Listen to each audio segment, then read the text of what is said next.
Everybody, my name is Chris Alexiuk, and I will be running you through how to set up your local environment for MLOps and MLE development. We're going to kind of just stick to some of the core fundamental basics here today, but by the end of this, we'll have Docker, we'll have VS Code, we'll have Git, we'll have Anaconda. We'll be ready to start rock and hit the ground running when you, when you're using these tools in your job or for personal projects.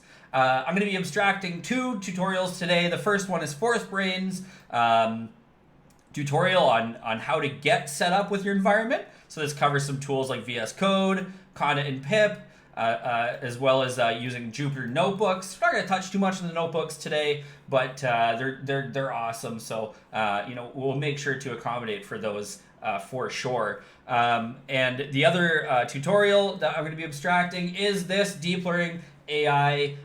It's course 4 in the machine learning engineering for production specialization. We're going to be working from week 2, and that's the first lab, which is the fast API in Docker. How to deploy. The only thing I've done the only pre-work that I've done here today is that I have a terminal open. And as you can see, all I've done is cd into this folder.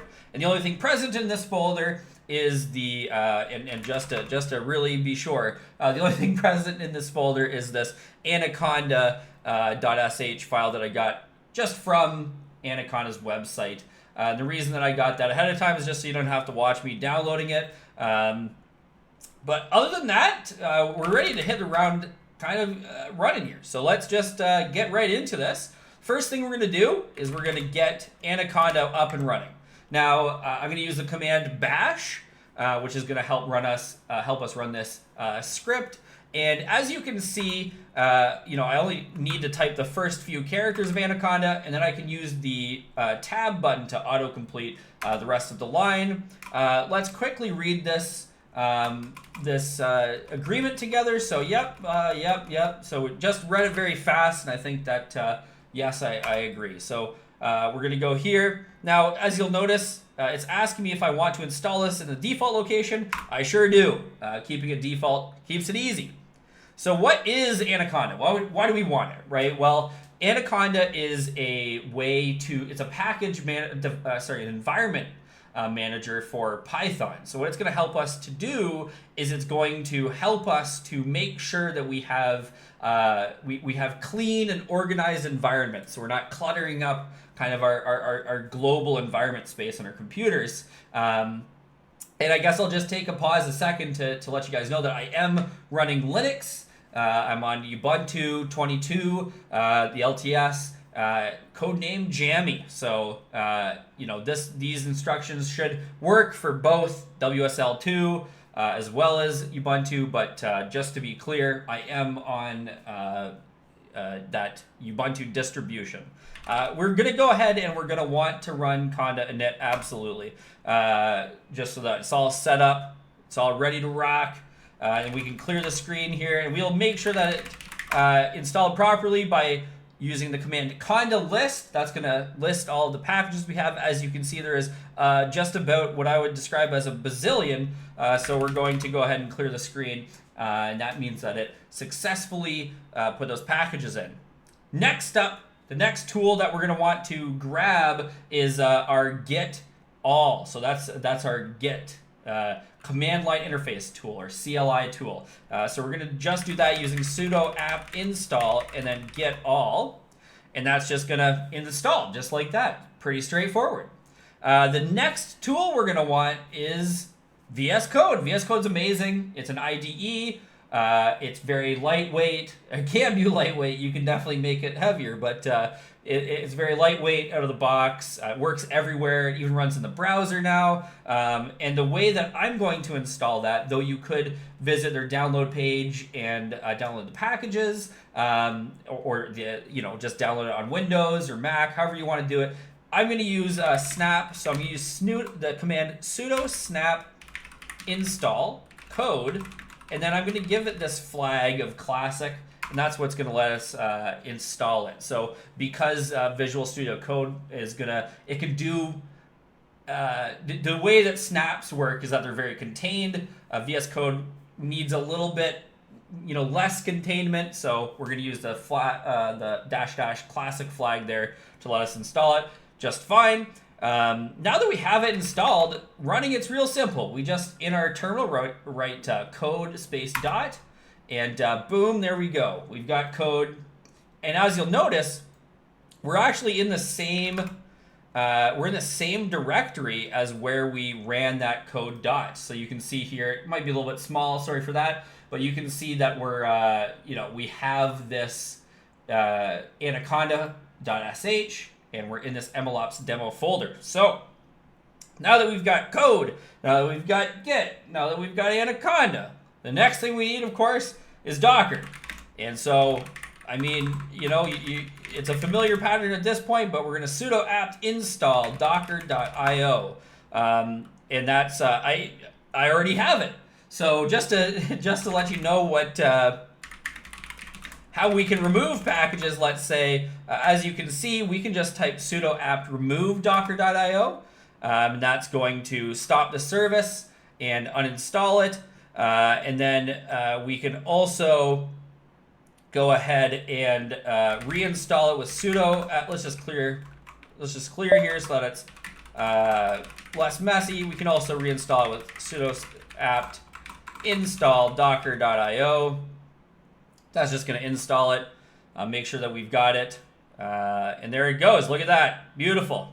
So one small note here, let's say, which is that, so Docker doesn't necessarily have the right permissions out of the gate.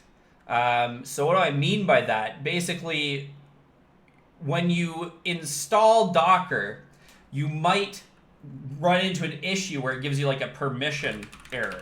So in this case, we're just waiting for that service to start. But in the case of you run into any kind of permission errors, what I'm going to do is just quickly walk you through kind of how to resolve that. So let's clear the screen here, and we're going to use the command sudo group add docker. Now, for me, I already have that group, so it's just going to say it already exists. For you, we'll create that group, and then we're going to use the sudo user mod -ag docker. We're going to reference the user here using the bash symbol there, and that's going to add our user to the Docker group. So what that means is that we're going to be able to have the elevated permissions required to run Docker without using the sudo command preceding it. So using sudo every time is kind of annoying, and you might run into issues if you're always having to do that. So it's easiest just to set this group, and you can find this on Docker's documentation as well as a post install. So we'll just clear the screen again, and yeah, we're ready to start marching on. So we've got everything we need so far. We've got our VS Code, we've got our Docker installed, we've got our Anaconda installed. We're ready to start really doing some work here. So first thing I'm going to do is I'm just going to clone into the repository we're going to be working out of today. Now, thankfully for us, DeepLearningAI was kind enough to include copyable links. I am going to use this git clone for SSH. I just have to come back to my terminal and paste it in. Now, you might find you're not able to copy and paste, or when you do, it's not working. It's giving you a kind of this caret V situation. Remember to copy and paste into the terminal. Out of the terminal, it's Control Shift V for copy and Control Shift C for copy and Control Shift V for paste. So now that we have that, we're ready to rock, and we can grab that repository down from Deep Learning's public repository. So, and we can do the ls and make sure we see it here. And indeed we do. Here's our machine learning engineering for production public. But a real fancy thing here is it's also over here. So it's also in our VS Code, which is truly, it's fantastic. So just let me here zoom in a little bit here so that I can, you guys can see it a little bit easier. I know it's huge now, but we'll just leave it like that so we can all be sure we're on the same page. But as you can see, it's already available here. So I didn't have to run any refresh, didn't have to click any buttons. The folder's automatically in there. So again, we're going for course 4, and we're going for week 2 ungraded labs, and we're going for the first lab, which is this Fast API Docker lab. So we just want to open that up so we can kind of follow the rest of the instructions nice and straightforwardly.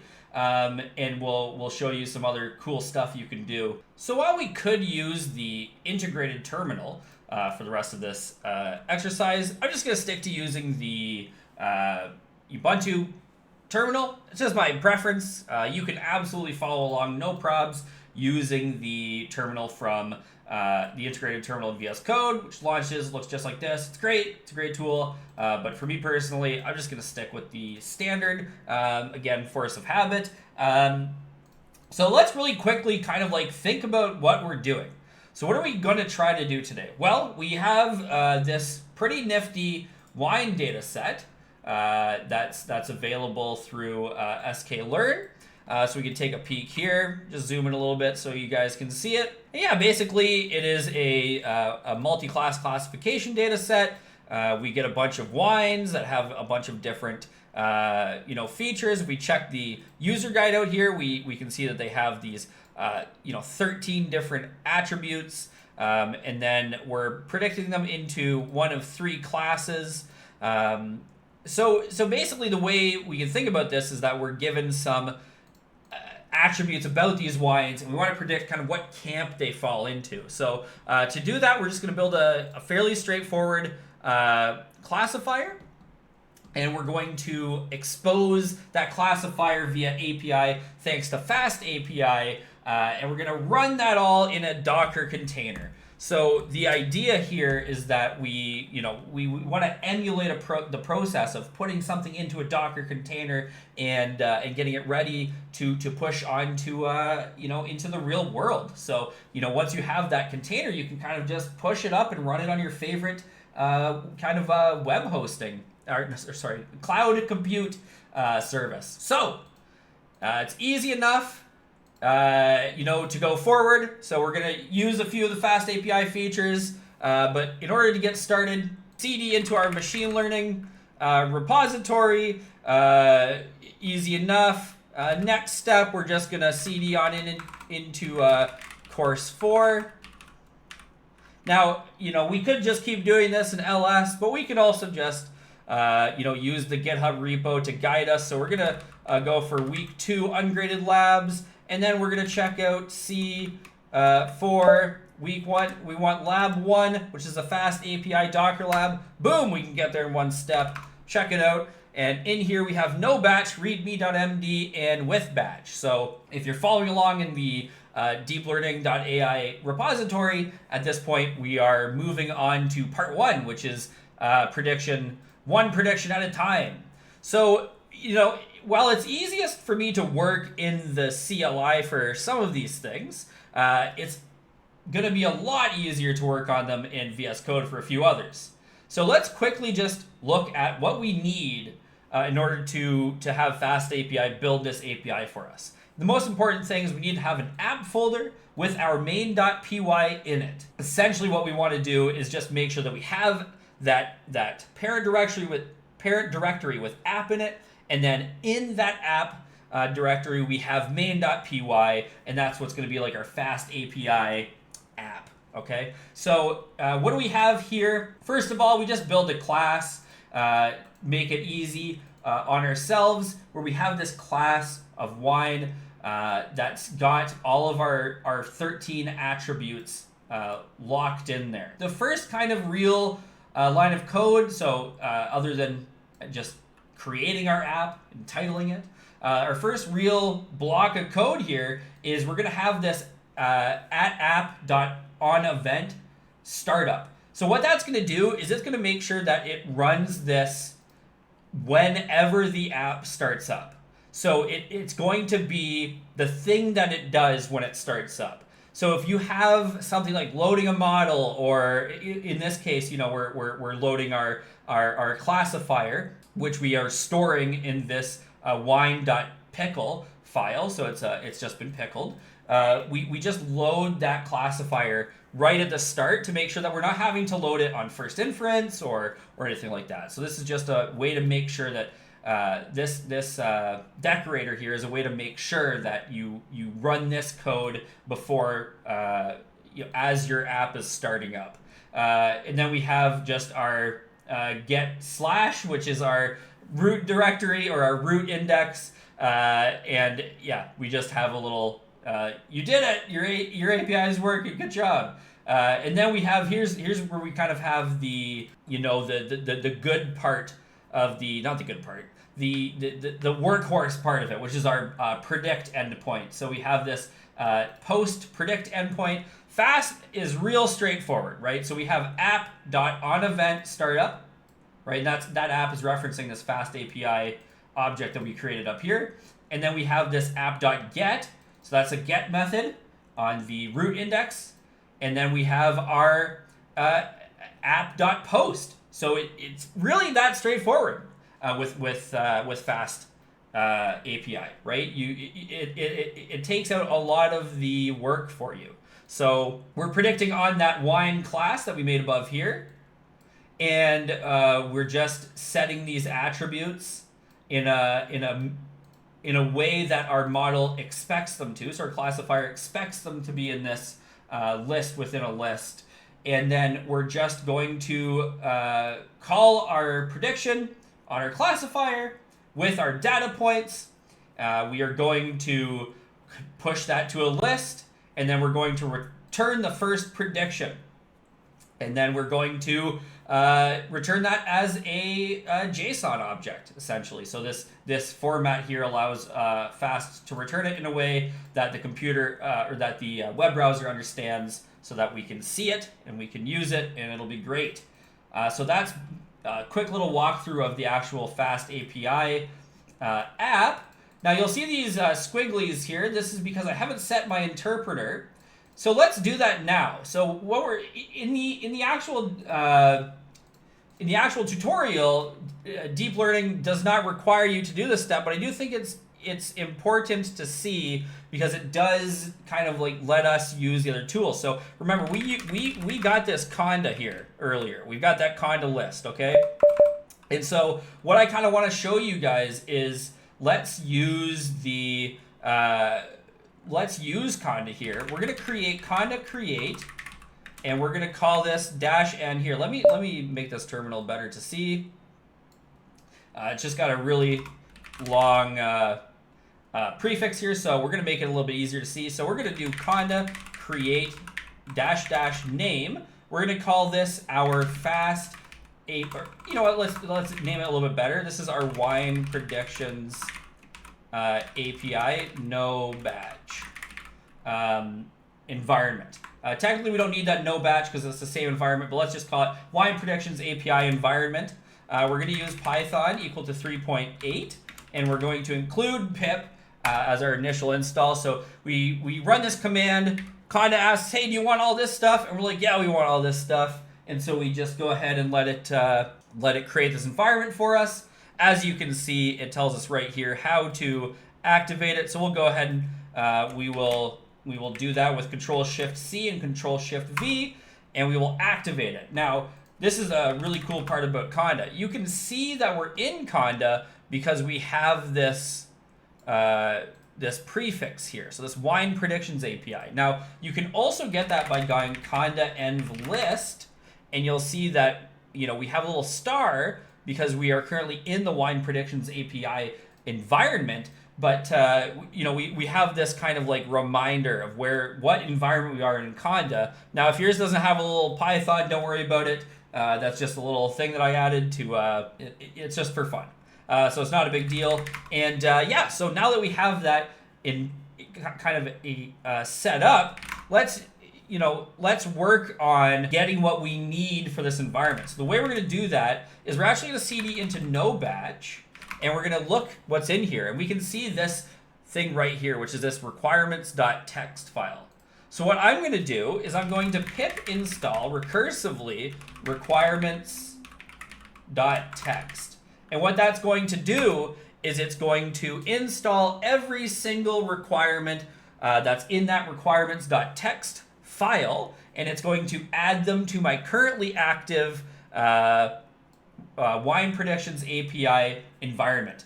So now we have this interpreter, or this Python environment that's set up, that has all the requirements we need to run this API. So let's head back to our Visual Studio Code. And what we're going to do is we're going to use the command palette here to set the interpreter to the correct interpreter. So we do that by just typing in Control-Shift-P to open the command palette, and then we're going to select Python. You can see that I've recently used it, so it's here, but we're just going to scroll down and we're going to find it. It should be just right about here if I hadn't just recently used it. So I'm going to go ahead and click it here, and I'm going to choose the wine predictions API from this dropdown. So you can see this Python 3.8.13 wine predictions API. That's exactly what's over here, so that we should be ready to rock. We select that, and we can see now that these imports are no longer confused about what they are because we've selected the correct interpreter. So now that we've got our interpreter set up,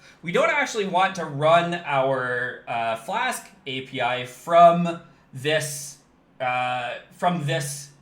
window from VS Code. We actually want to run it locally through the terminal using a web server, WSGI WSGI, if you're cool, right? WSGI web server called Uvicorn. So what we're going to do is we're going to run Uvicorn main app reload. Now, one key thing, the way that this is set up in the tutorial on deep learning is that if we want to run it locally, we will have to make a small edit to this file. So as you can see here, this is referring to a certain directory, but we actually want to remove that when we're testing it locally. So we want to make sure that we're in the right directory when we want to run this. You'll see that if I run it here, I'm going to get myself an error because it couldn't find that module, right? So what we want to make sure we do is that we actually run it from the directory that has the main.py, which is in app. So we're going to cd into app, and then we're going to run our Uvicorn server there. And as you can see here, it is started up. So let's look at what it looks like, right? So let's look at this. So first of all, we open this in a little web browser page, and we see it right here. Boom. Let's zoom way in here. Congratulations, your API is working as expected. And that should seem familiar. That's our toast that we get that we set up in our fast API. You'll notice that we're at port 8000, right? So we're at port 8000. What we want to do is we want to make sure that if we're looking for the predict endpoint, we have to use /predict. Now this is not going to work, right? Because you can't post to, you can't get from this post. You're not sending the information you need. So what we're going to do instead is just look at docs. Fast API always has this /docs endpoint, and that shows us our entire application here. We have the get for home, and we have the predict. Now what we can do using Flask API is we can actually just load a prediction on into it. So this is this. We click try it out. We post our prediction in, and then we can execute. Now check this out. We execute. We get ourselves a prediction. We can also see that our web server received the prediction with the post 200 status. That means it's okay. And then it predicted 1, and indeed we can see here that the prediction body contains prediction 1, which we should recognize from our return statement in our predict endpoint. So there you go. There is it working locally. Now, that's great and fun, but we want to get this thing pushed into Docker. So what are we going to do? Well, we can close this down. We can go ahead and close this down. We'll clear our screen. I'm just using Control-C to close it down quickly there. So now we're ready to start moving this into Docker, right? So basically what we're going to do, first things first, is we're going to want to set the path to this /app /wine.pickle. So the only reason we changed that again, so we can just see it locally. But now that we've seen it locally, we don't need to worry about the rest of it. So let's get out of this.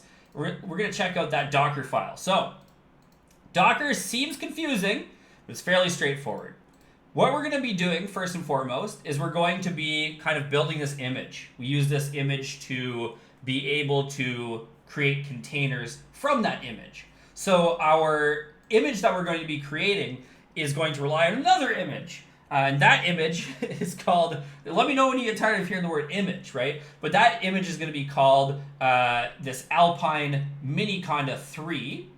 It's going to be from this user, Frol Vlad. So this is basically username, name of the image, and then this is the tag. So we're going to use the Python 3.7 version of this image. Next, we're going to want to make sure that when we're building our container, that we copy the requirements.txt into that image, right? So we want to make sure when we're building the image, we want to make sure we copy the requirements.txt into it in the root directory. And that's so that we have requirements.txt so that we can run this next command. So we use the run Docker file flag here in order to pip install our requirements, just like we did on local, and then we remove it. The reason we're removing it is just to keep it as lightweight as it needs to be. We don't want any extra clutter if we can avoid it. And once those requirements are installed, you do not need the requirements.txt. So save yourself some KBs, right? Next, we're going to expose port 80. So what that's going to do is it's going to let our image and then our containers, it's going to let them contact the outside world through their port 80, but nothing else, right? So that's a very handy thing to do. We want to make sure that we're keeping track of what ports are exposed, and so we just manually set it here. Then we're going to copy all of our app, which is in the app subdirectory, into the root directory so that we can run our app. Next up, we use this CMD and this list, a JSON style command to basically write what we have. You can imagine, right? What we have is we have a little Linux box. This is simplifying a little bit, but just you can think of it. We have a little Linux box that's detached from everything else on our machine that we have booted up into this very lightweight Alpine Anaconda Linux that has Python 3.7, right? We booted it up, we've pip installed our requirements, we have our app, and now we're just going to run the uvicorn command. So all this thing is doing is sitting there with this server waiting to be contacted. So with the uvicorn WSGI server just waiting to be contacted. So that's really all that we need to do. We have this option here. We're going to go ahead and run that command, and then now that we've built this Docker file, it was already built, thank you DeepLearningAI, we're going to come back to our terminal. We're going to make sure we're in the directory with our Docker file, and then we're going to go ahead and we're going to build that image. Now the way that we're going to do that is by using the command docker build, and then the -t is going to let us tag this, so name and tag it. So we're going to say MLOps demo, and then the tag is going to be no batch. So there's two versions. There's the no batch and the batch. And then we are going to, of course, remember to point it at the Docker file in our present working directory using dot. And there you go. Now, I've already done this to test it before, so these things were cached. For you, it will take a little bit while longer, but that's fine. At the end of it, you will see successfully built, successfully tagged. Now, if we go to Docker images, so using the command Docker images, we can see indeed that we have our MLOps demo container or image, that's sitting there ready to be turned into a container. We're going to do that. We'll just clear the screen, and we're going to use the Docker run, and we're going to use the tag --rm. Now that tag, what it does is it lets us, when we stop this container, it will delete the container. So it just saves us some bookkeeping. And then, of course, we're going to expose our, we're going to map our machine's ports to the container's ports. Now, the way that I'm doing this, I'm using 8180, just because I already have a service running on 80. and I'm mapping 81, which is my machine's port, to the 80 port on our image and going to be our container. And you can see here we've exposed port 80, so that's why I've chosen 80. Realistically, you can choose whatever you're not using. And then we are going to specify the image here, and that's the no batch. Just gonna click it. Just gonna wait for it to run. Here it goes running. So you'll see that that's not exactly what we wanted. So we're gonna go to 0.0.0.081. And look at that. I'll drag this down for you guys. Look at that. It's exactly what we wanted to see. So that's our, this is running in a Docker container on our machine. We have access to our API is working as expected. That's what we wanted to see, right? Let's head over to docs. Head over there again, and you can see we've got exactly what we had locally, right? So that's great. So we have this, we have our default, docs, and then we have our predict endpoint. We can try it out just using this try it out. And then we can just drag this prediction, this data point right from the repository. We can execute it. We can see that we got a response code of 200. We got a prediction of 1. Successful response. Isn't that great? This is basically our response codes, the two options we have. But this is what we got here. We can see here, because this is running our container, we can see into it. You can see that we indeed got the response and we ran it. So that is really it for this part of the walkthrough, guys. I mean, it's it is the case that these tools seem really opaque and difficult to use, but at the end of the day, they're fairly straightforward. That's I have to say, like, it's just it is what it is. Now guys, I'll show you on a new terminal tab that we can interact with this using the kind of typical curl interface here in our terminal. So we're going to be able to remember, in my specific instance, I've mapped it to port 81 on my local machine. So if you left it on 80, you don't have to add anything, but we press enter here and boom, we can see it right here, right? Prediction 1. So, I mean, this container is running. You can see it received another request. It was successful, 200 okay. It's also printing out the response for us. Yeah, it's up and running, right? We have a classifier that is running on a container on our machine. Now, all we have to do when we go to the next level here is just do this on a remote machine that we've set up on some kind of cloud service provider, right? So it really is this straightforward, guys. I want to kind of point out that it's very achievable, very doable.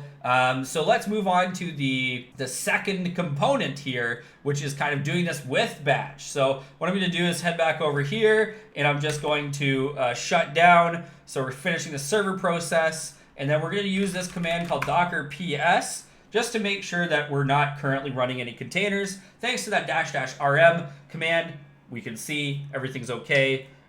Indeed, there's no running containers, and that's great. So we love to see that. So what we're going to do now is we're going to cd up, and then we're going to cd back into with batch.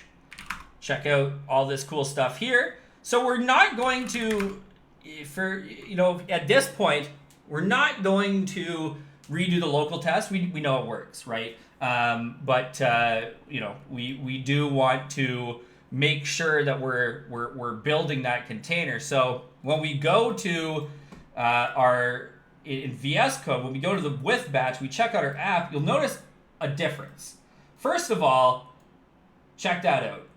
We have this, we have this additional component here, right? So that additional component is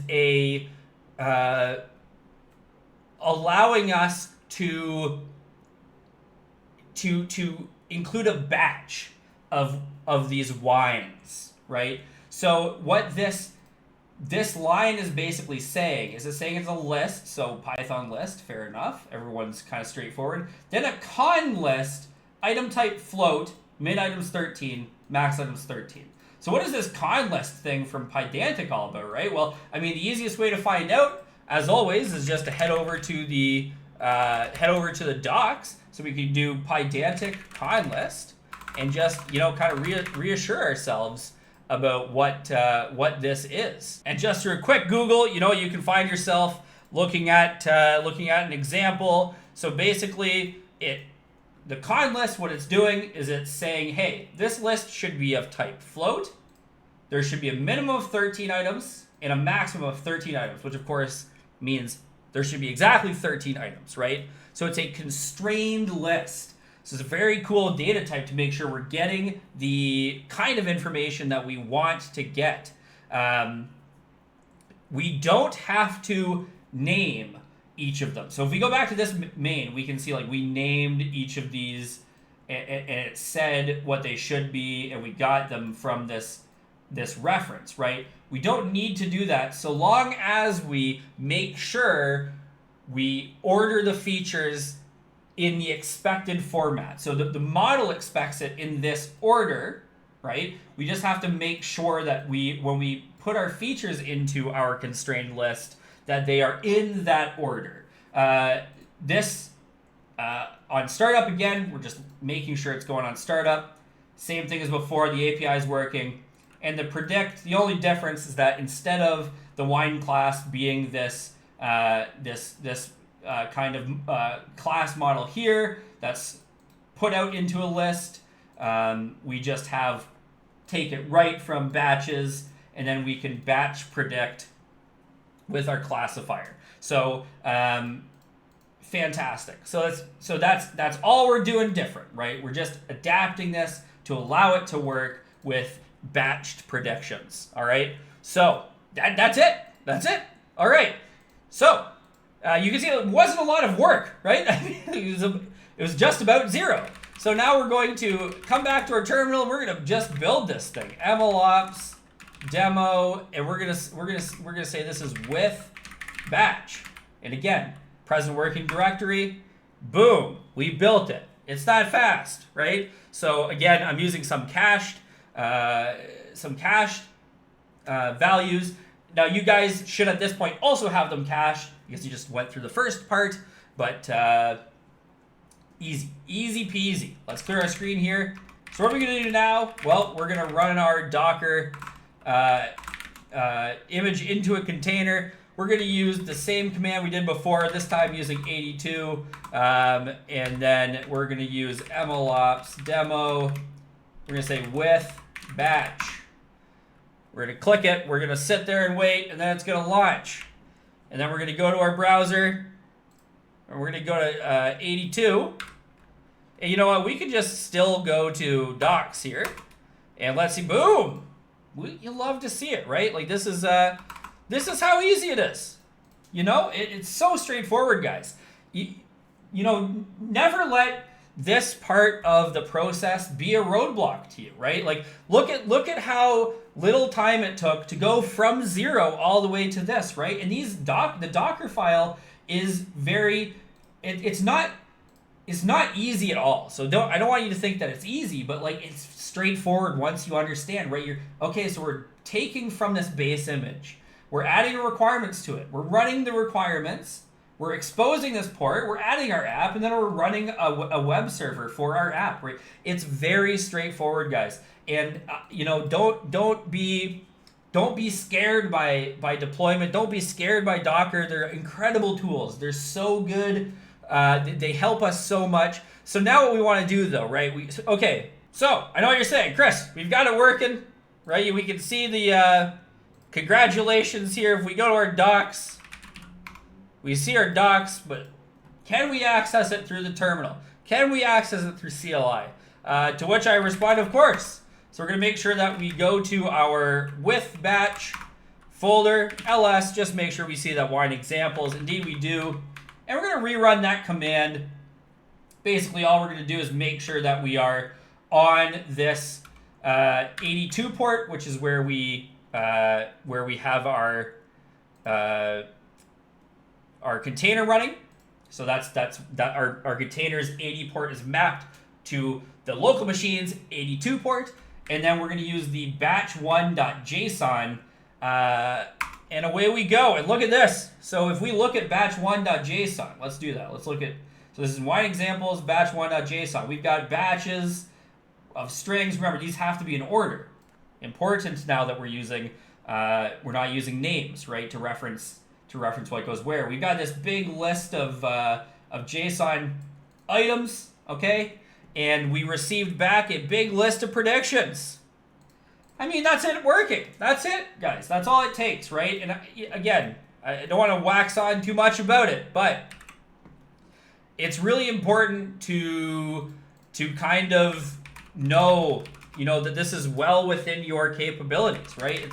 This didn't take us very long. It was a lot of fun, and we got something at the end of the day. You can just kind of plug and play your model in there, right? Just make sure that your predict endpoint receives what it needs, and that's it. So, guys, I really want to make sure that we're kind of cleaning up a little bit here. So we're going to do a Docker PS just to make sure there's no running containers, and then we're going to do a Docker stop if there was any running containers. Now, because we used that --rm flag, they should have already shut down, and indeed they did.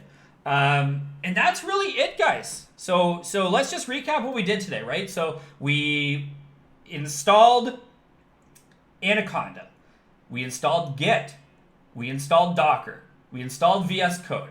Then, what did we do? We used Git to get the repository that had these this model, this classifier and app. Then we used Anaconda to install the requirements in an environment on our local machine. Then we used a combination of VS Code and the command line in order to test that locally. Then we used Docker. We used VS Code to build a Docker file. We used that with Docker through our command line tool to build an image and then a container from that image. And that was it. That was, we at the end of that process, it's not a lot of steps, right? At the end of that process, though, we had something that was working. We had something that we could use. And that's really, if you take one thing from this kind of walkthrough, is like, that's what, you want to focus on. It's so straightforward to get this stuff out there, to build it, to push it to a Docker container, right? And now that you have this Docker file, all that you need to do is get this onto a remote AWS or GCP or whatever it is, right? Your EC2 instance, git clone. You're running through the same steps to get it running on that cloud service, and then it's done, right? It's so cool, guys. So thank you so much for your time. Thanks for watching. I know this ran a little bit long. Really appreciate you taking the time to watch. I hope everybody has a great and awesome day. Check out FourthBrain. Check out Deep Learning. Both of them amazing. FourthBrain, can help you really grasp and wrestle with some of this stuff through our MLOps course, as well as our MLE course. Anyway, thank you so much. I hope that you have an awesome day, and I hope to see you around.